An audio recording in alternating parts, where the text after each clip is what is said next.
out in Orange County. What I started in the city of Costa Mesa, but now we're looking at the whole county. So Eric asked me to share a little bit of how we're doing that in the county. But for me, it all really started with this question of, are we doing city movements or not? So that's where I'm going to start, because in this work over the years, I hear us talking about it, but I don't know that we're all really pursuing cities.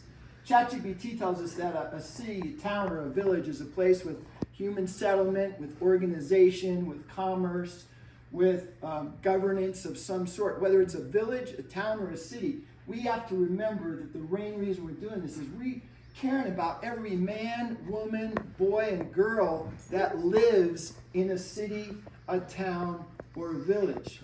So in the place I live, Orange County, it's a big honking elephant because the county has 3.2 million people, 34 cities. There is no way to impact this area unless we eat this elephant one bite at a time. It's got to be city by city. So that's what we're doing. The strategic way is one city at a time. And so the highlighted areas, these are the cities in Orange County where we see networks. We want to see one in every city because everyone matters. And the police matters, the pastors matter, the fire chief matters, the teachers matter. Like, all these people matter. So we've got to take it. If we're going to reach this county, it's got to be one city at a time.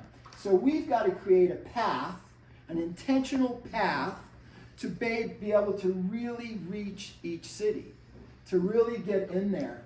And in order to do that, let me look at my notes here. I'm losing my path here. Okay. It's when any rock of unity that's dropped into God's puddle creates a wing. Your personal relationship creates an impact. Your marriage creates an impact. Your family creates an impact.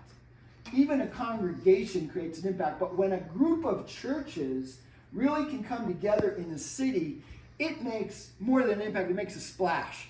I mean, it impacts society. It impacts so much of it.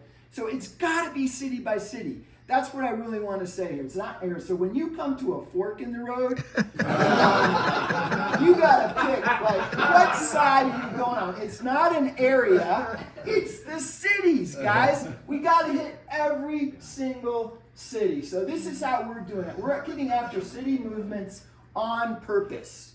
Okay? So purpose, you've heard a lot about values, even from some of our other talks. And these are really how we're doing it as well. Everyone in our organization needs to lead it out. It starts with pastors praying. Heard a lot of frustration yesterday talking about pastors' networks. It's pastors praying and working together for the good of their city. And it's hard to create that unity. You've got to keep coming back to it. But prayer is what drives us. That's the P in purpose. Prayer has got to drive this. And if a group of pastors aren't praying and wanting to work together for the good of the city, good luck with creating a movement of God's people throughout that city. Unity defines us. When people think of Trellis in Costa Mesa and throughout Orange County, they think of unity. It's about us all coming together, the domains, making a difference in this city. And results count. We have got, as part of our values, we've got to know what we're tracking. We've got to know what we're doing, and we're doing that. Each city might be tracking a little bit differently on different things, but it's knowing what you're tracking because results count. And people matter. People matter. It's seeing the people. It's recognizing that it's about the Great Commission and people coming to know Jesus, that each leader matters. The people matter, and that's got to be primary. One church empowers us. That's what we're realizing in regards to a movement in the city. It's one church. This is a bunch of churches at one of our events. We had each of them bring a cross, the name of their church on it, a prayer request on it. Then the S is self-leadership sustains us. We're really looking for leaders that are going to take care of themselves and are going to lead. The first level of leadership is yourself. So we're building and looking into leaders and then endurance wins. Like, this is a long race. This is not a sprint. So if you're getting frustrated with pastors in your city and getting them together, then, well, too bad. Circle around and do it again. Because that's what it takes. So culture drives behavior.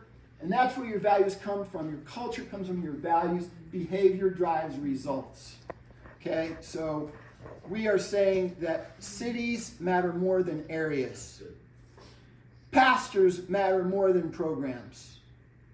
And what's the last one? It really does matter more. Oh, purposeful culture matters more than even your mission. And that's what we've come to realize is we've been creating this culture with those values. It makes the biggest difference. That's in your